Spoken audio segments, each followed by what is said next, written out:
ladies and gentlemen, moving on to our main topic, which is the trilateral summit that took place between President Abdel Fattah al-Sisi and King Abdullah II of Jordan and Prime Minister of Iraq, Adel Abdel Mahdi, on Sunday. And we will be talking more about the significance of this trilateral meeting with our guest over the phone, Dr. Cherif Amir, geopolitical analyst. Good afternoon, Dr. Cherif. Good afternoon. Dr. Cherif, the presidential palace hosted a trilateral summit between President Abdel Fattah al-Sisi, King Abdullah II of Jordan, and the Prime Minister of Iraq, Adel Abdel Mahdi. How do you see the significance of this trilateral meeting? Well, this trilateral meeting is coming in a time where the U.S. President Donald Trump declared that ISIS is finished in Syria, and there is remaining elements in Iraq, and they will finish off with them.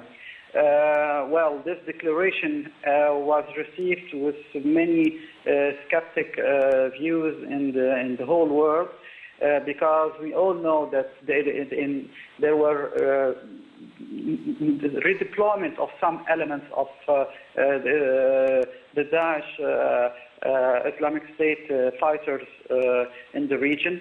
And countries who are concerned with these declarations are Egypt, Jordan, and Iraq, because we all know that these elements seek instability and they are used by foreign states against our national security, whether in Cairo, in Baghdad, or in Amman.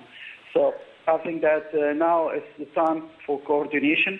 President Abdel Fattah al-Sisi, since the first day of his mandate, he started the coordination with all the Arab leaders, as he's doing the same thing with his counterparts in Europe and in Africa. So that's not new that Egypt's national interest is being safeguarded in this aspect.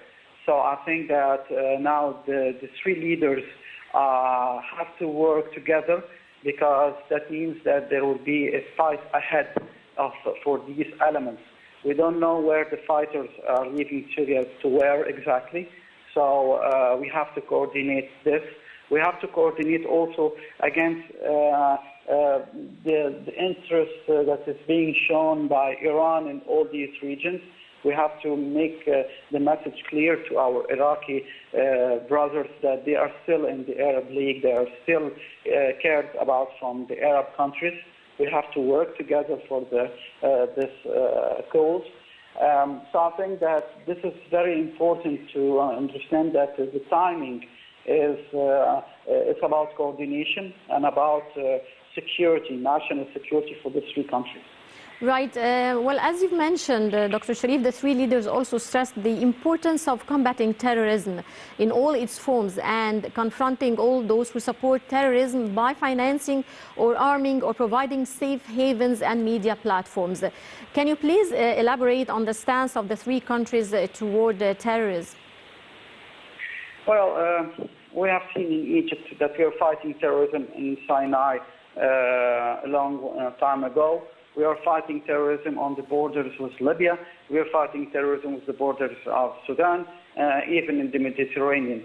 So it's an all-out war against terrorism. Egypt, as President Sisi said, is taking the task of war against terrorism on behalf of humanity. And this is not just words.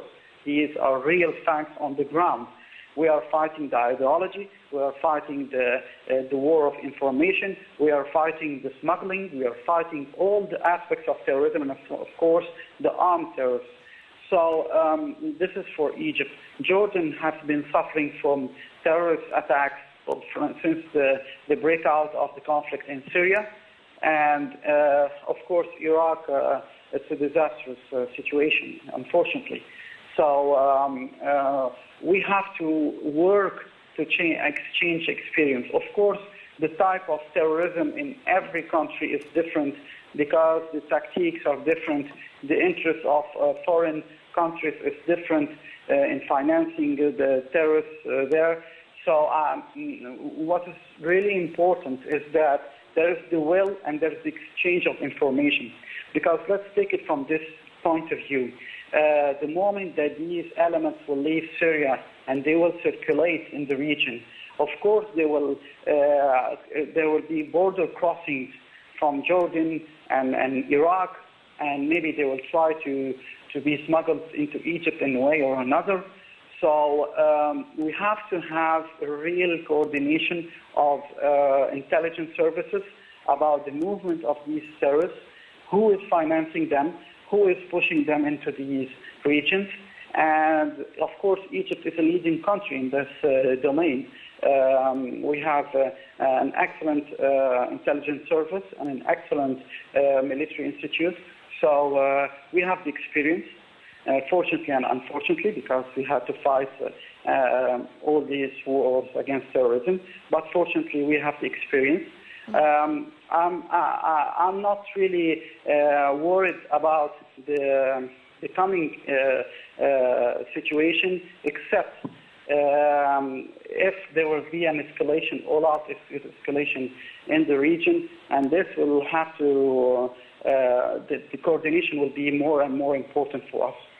Right, Dr. Cherif Amir, geopolitical analyst, many thanks for your insight. And ladies and gentlemen, that wraps up this edition of Africa Today. Many thanks for watching.